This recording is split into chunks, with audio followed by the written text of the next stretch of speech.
Inside Actors Studio with James Lipton. Welcome to Inside Actors Studio.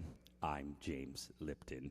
And now, for the first time on Inside Actors Studio, the sophisticated, world-renowned John Furia Jr. John, without delay, please tell our studio audience of college wannabe actors what inspired you in the beginning to take up the art of acting. Well, actually, I'm a writer. Shocking. You originated from New York. You left your home to become a professional writer in Los Angeles, California. From there, you sold your first television script. How did you parlay that into the vast empire of series television and those fabulous movies of the week? Well, actually, my real start was as a DJ in New York. You see, it was then that something happened to change. Fascinating. What do you think about Johnny Depp? Well, I've never worked with him. I relish him. Delectable. Which brings me to 1980's The Hustler of Muscle Beach. A brilliant piece of cinema. What was your inspiration for the lead character? Well, really, the writing credit on that one goes to Tim Matchler and David Schmilo. But I thought of the title. Marvelous. November 11th, 1976. The first episode aired on NBC of Gibbsville. The last episode aired December 30th, 1976. Was that a blow to your career, or did you think that We the Children could be a comeback? Well, now, that actually is an interesting story. Or were you already planning your preamble of Hemingway's 1929 classic, The Sun Also Rises? Directed by James Goldstone, set in France and in Spain. Were you worried about Robert Carradine being the youngest of the Carradine clan? Well, I thought of maybe casting him in the role of John Boy for the Waltons, but Hamner nixed the idea. That bastard. Dastardly. 1971's There Was a Crooked Man, co-written with Mark Rogers. What made you think that the audience would believe that a blind man wouldn't notice his horse was stolen? I mean, blind people can count money and have a keen sense of smell. How did you make that work? Well, James, in writing, there's a lot of plagiarism going on. The blind man was originally a young Jedi named Luke, and the horse was originally a Wookiee named Chewie. So we changed it a little bit to adapt it for TV. Well, when I threw away the original script, I didn't know at the time the boy who emptied the trash's name was George Lucas. And, of course, he ripped us off big time. Ludicrous. How do you feel losing out on billions of dollars in merchandising? Well, not as bad as I felt about having 7 kids. I really didn't care for that. 1982, The Pilot Hotel with co-writer Barry Oranger, Bonanzas, Waltons, a WGA Honorary Service Award. What advice can you give to a young writer looking for inspiration? Write the ending first.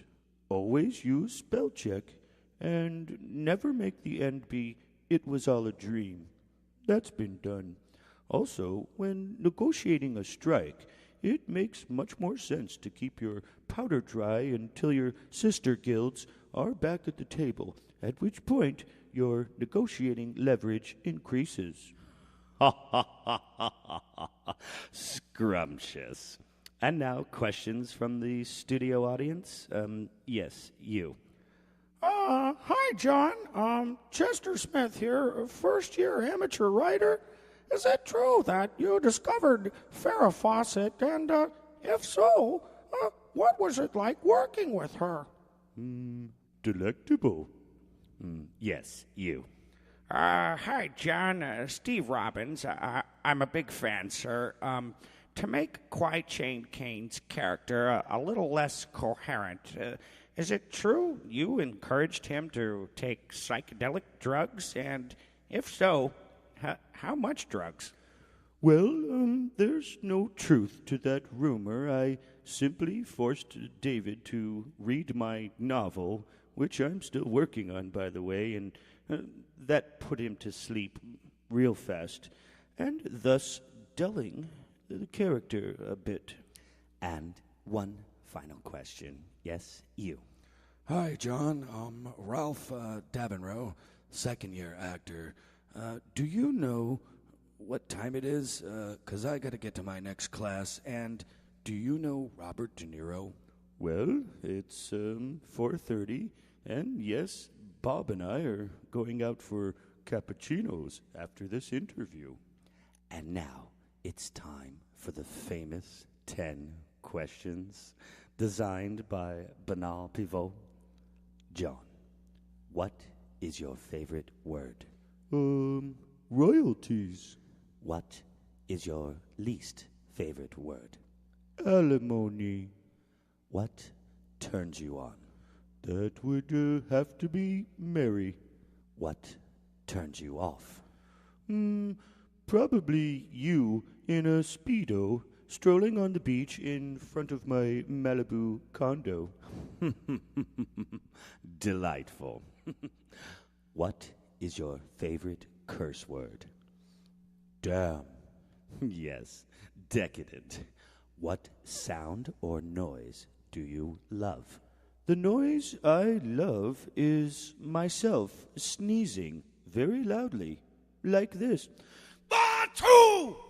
Yes, delightful. What sound or noise do you hate? Dad, can I need some borrow money. some money? Dad's John, money. Furia, Only 2 scoops will you read of my script? pistachio. I need some Mr. money. Furia, Can I borrow the keys to Malibu? Dad, read my money, script. Dad. Mr. Furia, Money. read my script. Dad. John, salad, not steak. Dad. Money. John, not too much ice cream Mr. and Furia, cookies. read my script. Next question. What profession, other than your own, would you like to attempt? Well, I've always wanted to be a photographer. I just love capturing a moment, freeze-framing a granule of time, metamorphosizing an object of beauty into a stare. It's such an art, so much creativity involved, stilling things to study them in such great detail. John, we have here your entire photo collection of a total of 25,920 photos, and they're all of dead trees. What profession would you not like to attempt?